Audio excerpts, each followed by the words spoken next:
ଦେଖନ୍ତୁ ହିଞ୍ଜିଳିକାଟ ନିର୍ବାଚନ ମଣ୍ଡଳୀ ଖରିଡ଼ା ଗ୍ରାମରେ ଗତ 2 ଦିନ ତଳେ ଏକ ହୃଦୟ ବିତାରକ ଘଟଣା ଘଟିଯାଇଛି, ଯେଉଁଟାକି ସମସ୍ତ ଦୁଃଖିତ ଯେ ଜଣେ ଗର୍ଭବତୀ ମହିଳା ଏବଂ ତାର 3 ବର୍ଷର ଶିଶୁଟି ଅଛି। ଗୋଟେ ଶିଶୁ ସାମ୍ନାରେ ତା ମାଆକୁ ହତ୍ୟା କରାଗଲା। ଏହା ଏକ ଦୁଃଖ ଏବଂ ନିନ୍ଦନୀୟ ଘଟଣା ଏବଂ ଆମେ ସମସ୍ତେ ନିନ୍ଦା କରୁଛୁ।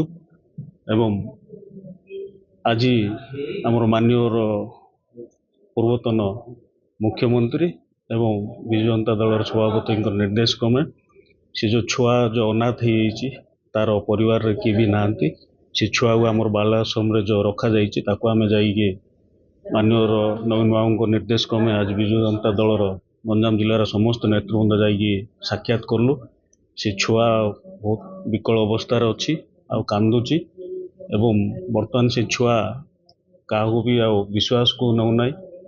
ଦେଖି ବହୁତ ଦୁଃଖ ଲାଗିଲା ଏବଂ ମାନ୍ୟବର ସଭାପତି ବିଜୁ ଜନତା ଦଳ ନବୀନ ବାବୁ ତାଙ୍କର ନିଜସ୍ୱ ଫାଣ୍ଟିରୁ 1 ଲକ୍ଷ ଟଙ୍କା ରାଶି ସେ ଝିଅକୁ ଆର୍ଥିକ ସହାୟତା କରୁଛନ୍ତି, ଯେଉଁଟାକି ଯେହେତୁ ଝିଅଟା ଏବେ ମାଇନର ଇଏରେ ଅଛି, ତାକୁ ଫିକ୍ସ ଡିପୋଜିଟ୍ ପାଇଁ ନିର୍ଦ୍ଦେଶ ଦେଲେ 1 ଲକ୍ଷ ଟଙ୍କା। ଏବଂ ପ୍ରଶାସନ ପାଖରେ ଦାବି କରୁଛୁ, ଯିଏ ବି ଏଇ ଘଟଣାଟା ଘଟାଇଛନ୍ତି ତାକୁ ଦଣ୍ଡ ଦିଆଯାଉ, ତୁରନ୍ତ ଆରେଷ୍ଟ କରାଯାଉ ଏବଂ ସରକାରଙ୍କ ପାଖରେ ଦାବି କରୁଛୁ ଯେ ସେ ଛୁଆ ବର୍ତ୍ତମାନ ଯେଉଁ ଅନାଥ ହେଇଯାଇଛି ତାକୁ କିଛି ରାଶି ପ୍ରଦାନ କରନ୍ତୁ ଏବଂ ତାକୁ ଉଚିତ ନ୍ୟାୟ ଦିଅନ୍ତୁ। विशेष करके सरकार ऊपर जो पब्लिक विश्वास करुँच से विश्वास को सरकार रखी पारना।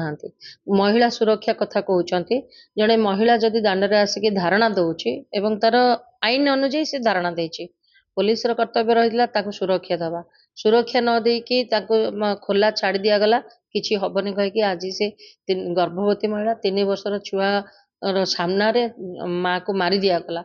आठू बड़ दुख आ कौन अच्छी बा कष्ट माने परितापर विषय जे आमे गोटे स्वच्छ सुंदर सरकार भितर जो रही दाबी करा संपूर्ण रूपे मिथ्या प्रमाणित होगा जाउछि।